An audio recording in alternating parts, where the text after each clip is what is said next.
The Lord said to Moses, Command the Israelites to send away from the camp anyone who has a defiling skin disease or a discharge of any kind, or who is ceremonially unclean because of a dead body. Send away male and female alike. Send them outside the camp, so they will not defile their camp, where I dwell among them. The Israelites did so. They sent them outside the camp. They did just as the Lord had instructed Moses. The Lord said to Moses, Say to the Israelites, any man or woman who wrongs another in any way, and so is unfaithful to the Lord, is guilty, and must confess the sin they have committed. They must make full restitution for the wrong they have done. Add 1/5 of the value to it, and give it all to the person they have wronged. But if that person has no close relative to whom restitution can be made for the wrong, the restitution belongs to the Lord, and must be given to the priest, along with the ram with which atonement is made for the wrongdoer. All the sacred contributions the Israelites bring to a priest will belong to him. All sacred gifts belong to the donors, but what they give to the priest will belong to the priest.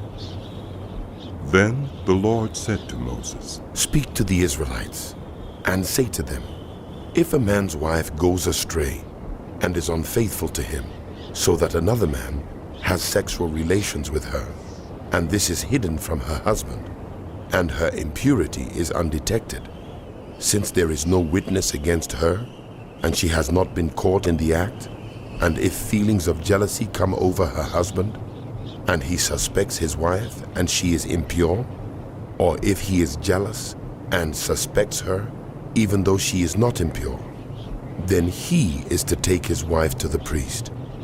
He must also take an offering of 1/10 of an ephah of barley flour on her behalf.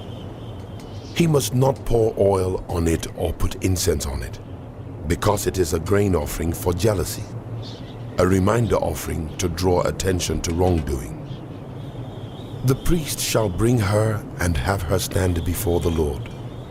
Then he shall take some holy water in a clay jar and put some dust from the tabernacle floor into the water.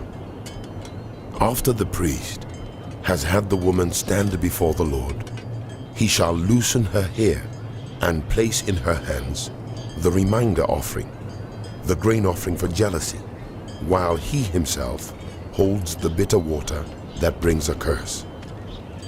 Then the priest shall put the woman under oath and say to her, If no other man has had sexual relations with you, and you have not gone astray and become impure while married to your husband, may this bitter water that brings a curse not harm you.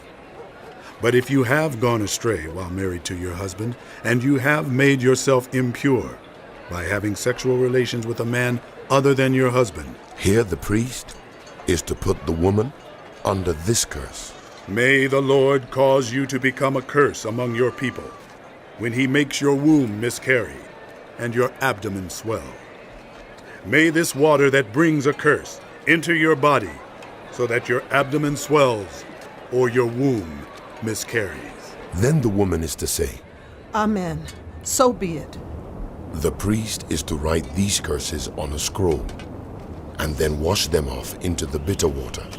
He shall make the woman drink the bitter water that brings a curse. And this water that brings a curse and causes bitter suffering will enter her. The priest is to take from her hands the grain offering for jealousy, wave it before the Lord, and bring it to the altar. The priest is then to take a handful of the grain offering as a memorial offering and burn it on the altar. After that, he is to have the woman drink the water. If she has made herself impure and been unfaithful to her husband, this will be the result. When she is made to drink the water that brings a curse and causes bitter suffering, it will enter her, her abdomen will swell, and her womb will miscarry, and she will become a curse. If, however, the woman has not made herself impure, but is clean, she will be cleared of guilt and will be able to have children. This, then, is the law of jealousy. When a woman goes astray and makes herself impure while married to her husband, or when feelings of jealousy come over a man because he suspects his wife, the priest is to have her stand before the Lord and is to apply this entire law to her. The husband will be innocent of any wrongdoing, but the woman will bear the consequences of her